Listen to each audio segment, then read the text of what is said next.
तो hello dear students, मैं अभिषेक तिवारी मतलब कि आपका आईटी सर फिजिक्स एक बार फिर से स्वागत करता हूं आपका अरिविहान के इस यूट्यूब चैनल पर। आज आप परेशान होंगे क्योंकि मैं बात कर रहा हूं तो 12वीं के बच्चों से बात कर रहा हूं जिन्होंने अभी अभी 12वीं का एग्जाम दिया है। और 12वीं के बच्चों में मैं विज्ञान संकाय साइंस स्ट्रीम के बच्चों से बात कर रहा हूं जो अभी भी कंफ्यूजन में है कि सर 10वीं के बाद तो हमने बड़ी अच्छे से साइंस ले ली थी, अब जीवन में आगे क्या करें ये नहीं पता है। आप सोच सकते हैं कि सर स्कूल जाना सबको होता है, 12वीं तक सबको पढ़ना होता है, तो हमको बता दिया गया पढ़ना है, हमने पढ़ लिया। अब सर हम ये सोच रहे हैं कि अब हम आगे क्या करें, क्या कॉलेज में एडमिशन लें या कॉलेज में एडमिशन ना लें, क्या हम कुछ और चीजें कर सकते हैं। सर मुझे यूपीएससी में कलेक्टर बनना है, क्या करूंगा, कैसे करूंगा। सर मैं डॉक्टर या इंजीनियर बनना चाहता हूं, कैसे करूंगा। सर घर वाले तो डॉक्टर या इंजीनियर बनने के लिए बोल रहे हैं, लेकिन मैं ये नहीं कर पाऊंगा, तो फिर इसके लिए मैं क्या करूं। ये सारी चीजें आज मैं आपको बताने वाला हूं और इस वीडियो के माध्यम से मैं आपको क्लियर कर दूंगा कि 12वीं के बाद आपको क्या करना चाहिए और आपका कैरियर ऑप्शन क्या है। तो हम बात करेंगे कक्षा 12वीं के बाद आगे क्या करें। ठीक है, चलिए तो शुरू करते हैं। सबसे पहले कि जब आप कुछ सोच रहे हो कि 12वीं के बाद सर ये काम करना है, ये काम करना है, उसके पहले आपको 4 बातों का ध्यान रखना है। सबसे पहले जिस फील्ड में इंटरेस्ट हो वही चूज करें। मान लेता हूं कि 10वीं के बाद अधिकतर बच्चों ने साइंस ले लिया था, पर अभी भी आपके पास मौका है। यदि आपको लगता है कि सर 12वीं तक विज्ञान पढ़ के देख लिया है, कुछ कमजोर बच्चों की बात कर रहा हूं, सारे बच्चों की बात करूंगा, कमजोर बच्चों की बात अभी कर रहा हूं कि यदि आपने सोचा कि सर ले लिया था साइंस, मैथ नहीं बनी, सर बहुत परेशान हो गए, सर फिजिक्स में बहुत परेशान हो गए, क्योंकि हो सकता है कि आपका गणित थोड़ा सा कमजोर रहा हो, तो आप आने वाले टाइम में कॉलेज में कॉमर्स या आर्ट्स भी ले सकते हैं। ठीक है, फील्ड में वही चूज करनी है जिसमें इंटरेस्ट हो। मान लो कि आप 12वीं के बाद आपको माँ बाप कहते हैं आपसे कि नहीं नहीं 12वीं के बाद आपको यूपीएससी की तैयारी करनी है, पर मान लीजिए आपका कंप्यूटर नॉलेज अच्छा है, आप सॉफ्टवेयर में अच्छा कर सकते हैं और आपका इंटरेस्ट सॉफ्टवेयर बनने में है, सॉफ्टवेयर करने में है, तो आप इस पर जरूर फोकस कीजिए और फील्ड वही चुनिए जिसमें आपका इंटरेस्ट है। ठीक है, सबसे पहला पॉइंट ये दिमाग में रखो। अगला पॉइंट, अपनी स्ट्रेंथ और वीकनेस को पहचाने। यदि आपकी स्ट्रेंथ है कि आप बहुत अच्छे तरीके से मैथ को सॉल्व कर सकते हैं, तो आप उस फील्ड में जाइए ना। अपनी वीकनेस को पहचानिए कि कहां पर आपकी गलतियां हो सकती हैं। अगला पॉइंट ये है, चलो आपने डिसाइड कर लिया कि यार मैं फलाना कॉलेज में जाऊंगा। यदि फलाना कॉलेज में आप जाने वाले हैं तो उससे पहले आप इस बात का रिसर्च कर लीजिए कि वहां पर फीस क्या लगती है। आप रिसर्च कीजिए कि कॉलेज की लोकेशन क्या है, आपके घर से कितनी दूर है, क्या आपको वहां पर रहना पड़ेगा। यदि आपको वहां पर रहना पड़ेगा तो फैमिली का सपोर्ट कितना मिल सकता है आपको। इकोनॉमिक वेल्थ की भी मैं बात कर रहा हूं। ठीक है, जैसे मैं लड़कों के लिए बोलूंगा इकोनॉमिक की बात करूंगा, क्यों भैया, आर्थिक रूप से हो सकता है फैमिली इतना सपोर्ट ना कर पाए, तो आपको अलग अलग डिसीजन लेना पड़ेगा। महिला लड़कियों की जब मैं बात करूं तो यदि लोकेशन बहुत ज्यादा दूर है तो क्या फैमिली आपको इस बात के लिए सपोर्ट कर रही है कि आप वहां पर जाकर रहकर हॉस्टल में रहकर पढ़ाई करेंगे। तो ये सारे डिसीजन ले लीजिए, क्योंकि आपने बढ़िया तरीके से एक कॉलेज चुन लिया कि मैं फलाना कॉलेज में पढ़ने वाला हूं या पढ़ने वाली हूं, और आने वाले टाइम में या तो उसकी फीस ज्यादा हो गई तो प्रॉब्लम क्रिएट होगी, कॉलेज की लोकेशन यहां वहां हुई तो क्या फैमिली सपोर्ट मिलेगा। ये सारी चीजें पहले से ही सोचकर चलिए।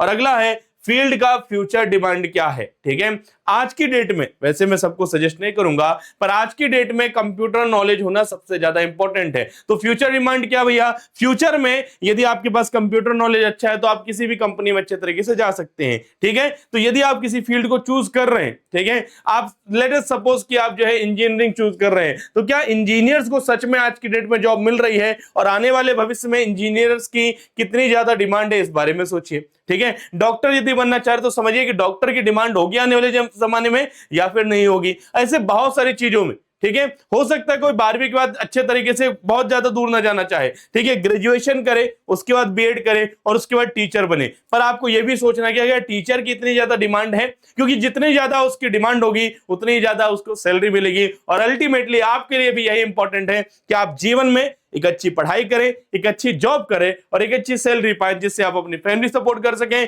और अपने आप में एंजॉय कर सकें। तो ठीक है, फील्ड का फ्यूचर डिमांड क्या है, ये 4 बातें यदि आप ध्यान में रखते हैं तो आप एक अच्छा डिसीजन ले सकते हैं। अब आपको डिसीजन लेने में थोड़ी सी आपकी आईटी सर फिजिक्स और ज्यादा मदद करेंगे। देखो, जब मैं कैरियर ऑप्शन की बात कर रहा हूं कि 12वीं की बात क्या है, तो देखो जेडब्ल्यू या नीट कर सकते हो, साइंस स्ट्रीम के बच्चों से बात कर रहा हूं क्योंकि मैं, या आप गवर्नमेंट जॉब की तैयारी कर सकते हो, नहीं बनना आपको इंजीनियर, नहीं बनना आपको डॉक्टर, गवर्नमेंट जॉब की तैयारी कीजिए। या फिर गवर्नमेंट जॉब वो भी है, ठीक है। गवर्नमेंट जॉब वो भी है जिसके बारे में भी बात करूंगा, पर उसके लिए इंपॉर्टेंट है ग्रेजुएशन। बहुत सारे बच्चे यूपीएससी करना चाहते हैं, तो यूपीएससी करने के लिए भी आपको ग्रेजुएशन इंपॉर्टेंट होगा। आप कहेंगे सर इसके लिए ग्रेजुएशन इंपॉर्टेंट नहीं है, इसके लिए भी ग्रेजुएशन इंपॉर्टेंट है। लेकिन गवर्नमेंट जॉब में बहुत सारी ऐसी जॉब होती हैं जो केवल 10वीं के बाद मिल जाती हैं, जो केवल 12वीं के बाद भी मिल जाती हैं। ठीक है, तो अपने को सबसे पहले चूज करना है जेडब्ल्यू या नीट। यदि आप मैथ वाले हैं तो आप जेडब्ल्यू चूज कर लेंगे, नीट बायो वाले हैं तो आप नीट का एग्जाम दे सकते हैं।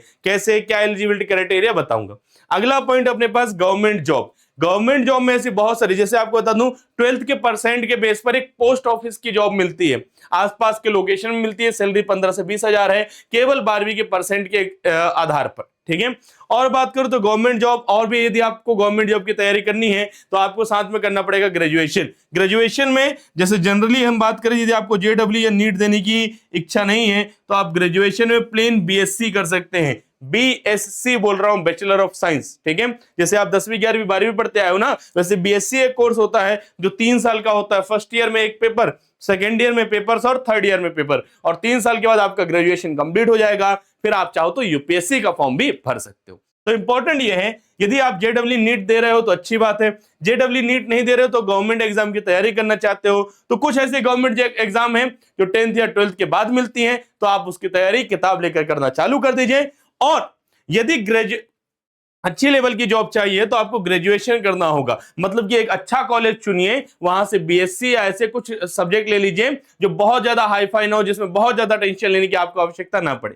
ठीक है, graduation is a must, graduation करना ही होगा। तो कॉलेज चुनिए और ये सोचिए ग्रेजुएशन किस सब्जेक्ट से करना है। क्या मुझे बैचलर ऑफ साइंस करना है, या फिर आप कॉमर्स, बीकॉम या आर्ट्स में जाना चाहते हैं। ठीक है, चलिए थोड़ा सा और डिटेल देता हूं जो जेडब्ल्यू या नीट करना चाह रहे हो। तो यदि आप जेडब्ल्यू ज्वाइंट एंट्रेंस एग्जाम करना चाहते हैं, क्या क्लियरली बोलूं तो इंजीनियर बनना चाहते हो, तो आपको ये एग्जाम देना पड़ेगा। कौन दे सकता है भैया? पीसीएम स्टूडेंट दे सकते हैं। एलिजिबिलिटी का ध्यान रखें, यदि 12वीं में आपके 75% बने हैं तभी आप ये दे सकते हैं, यदि 75 से कम है आपके तो आप ये एग्जाम नहीं दे सकते। ठीक है, तो बहुत इंपॉर्टेंट है। आप तैयारी किए जा रहे हैं, 12वीं में परसेंट नहीं है, आप एग्जाम नहीं दे पाएंगे, तो ये एग्जाम पैटर्न आपको मालूम होना चाहिए। सब्जेक्ट क्या होना चाहिए? Physics, chemistry, math. अब बात करते हैं बायो वालों के लिए जो डॉक्टर बनना चाहते हैं। बायो वालों का पीसीबी होना चाहिए भैया 50% 12th में बना होना चाहिए, और सब्जेक्ट है फिजिक्स, केमिस्ट्री, बायोलॉजी या फिर बोटोनी प्लस जूलॉजी। ठीक है, चलो अब अपन बात करेंगे गवर्नमेंट एग्जाम्स की। गवर्नमेंट एग्जाम्स में एक अच्छा सा एग्जाम है जो जस्ट 12वीं के बाद हो सकता है, बस आपकी एज 19 साल से कम होनी चाहिए। 19.5 लिखा हुआ है पर मैं आप तो यही बोलूंगा 19 साल से थोड़ी सी कम होनी चाहिए। ठीक है, यदि आपकी एज 19 साल से कम है तो अभी भी आपके पास मौका है कि आप एनडीए का एग्जाम फिल कर सकते हैं। ठीक है, एनडीए का यदि आप एग्जाम देते हैं तो क्वालिफिकेशन क्या है भैया? क्वालिफिकेशन यदि आर्मी विंग में जाना चाहते हो तो 12th पास होनी चाहिए किसी भी स्ट्रीम से। ठीक है, बायो होगा तब भी चलेगा, आर्ट कॉमर्स वाले के लिए भी है।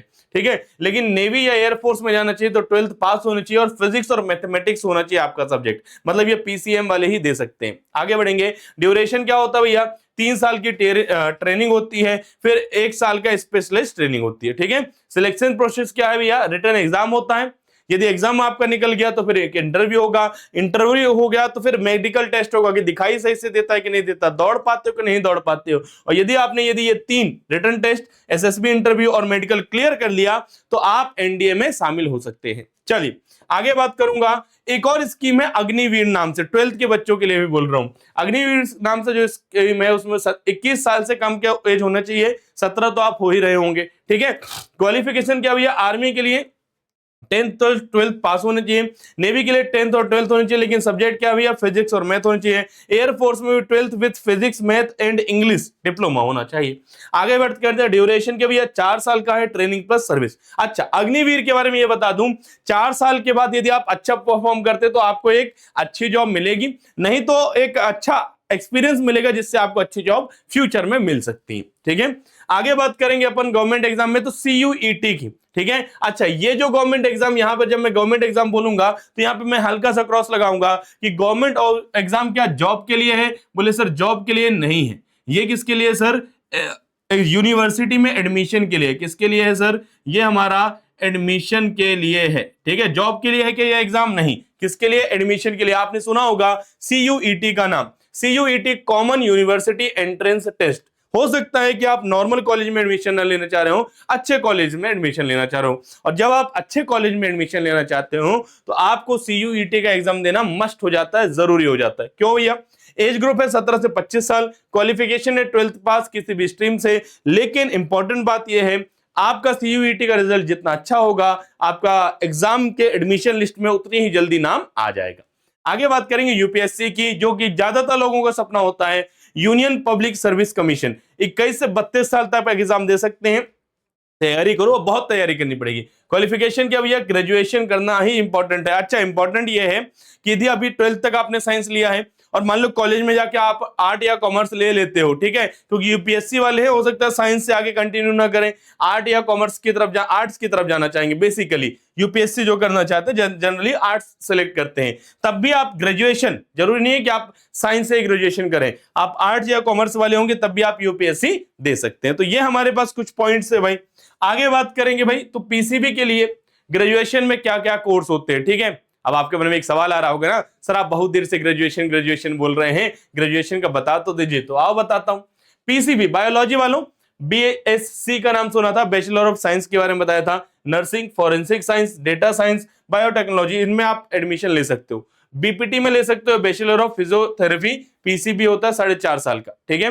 बी फार्मेसी में हो सकता है, बैचलर ऑफ फार्मेसी, पीसीएम हो सकता है, पीसीबी हो सकता है, वो भी 4 साल का कोर्स होता है। आगे बात करते हैं पीसीएम, मैथ वाले क्या कर सकते हैं भाई, इसकी बात कर रहा हूं, कॉलेज में एडमिशन लेने की बात करता हूं। जब आप 12th तक पास हो गए ना, तो 12th के बाद आपको कॉलेज में एडमिशन लेना होता है, 3 या 4 साल का एक कोर्स कंप्लीट करना होता है, और इस चीज को अपन बोलते हैं ग्रेजुएशन, ठीक है। चलिए, तो पीसीएम वाले सर बीएससी डेटा साइंस के साथ करेंगे, पीसीएम होना चाहिए 3 साल का होगा। BCA bachelor of computer application कर सकते हैं, यदि आपका कंप्यूटर में बहुत ज्यादा नॉलेज है, बहुत ज्यादा इंटरेस्ट है। आगे बात करते हैं, बी डेस कर सकते हो, बैचलर ऑफ डिजाइन कर सकते हो, पीसीएम 4 साल का होता है, पीसीएम होना चाहिए इसके लिए भी। बी फार्मेसी भी कर सकते हो, बैचलर ऑफ फार्मेसी, इसमें पीसीएम हो सकता है, या पीसीबी वाले भी कर सकते हैं, और ये भी 4 साल का होता है। तो ये थी आपके लिए इंफॉर्मेशन कि आप 12वीं के बाद सबसे पहले तो ये सोच लीजिए कि आपको क्या सब्जेक्ट चूज करना है, ठीक है, आने वाले टाइम पर। फिर उसका स्कोप क्या है, आप ग्रेजुएशन सबसे पहले करना मस्ट है, तो ग्रेजुएशन कीजिए ही कीजिए, ठीक है। और उसके बाद ये सोच लीजिए कि ग्रेजुएशन के बाद आप क्या करने वाले हैं, और इस प्रकार से आप एक अच्छा डिसीजन ले सकते हैं। तो उम्मीद यही कर रहा हूं आपको सारी चीजें समझ में आ गई होंगी, और यदि अभी भी कोई चीज कंफ्यूज कर रही है तो हम अभी आपके साथ हैं, अरिविहान आपके साथ में है। कमेंट में करके जाइएगा कि क्या ऐसी चीज है जो अभी भी परेशान कर रही है, और हम उसका निदान करेंगे। तो मिलते हैं किसी नए वीडियो में नई चीजों के साथ में, तब तक के लिए बस यही कहना चाहूंगा, पढ़ाई करते रहिए और इस चीज के लिए ऑल द वेरी बेस्ट।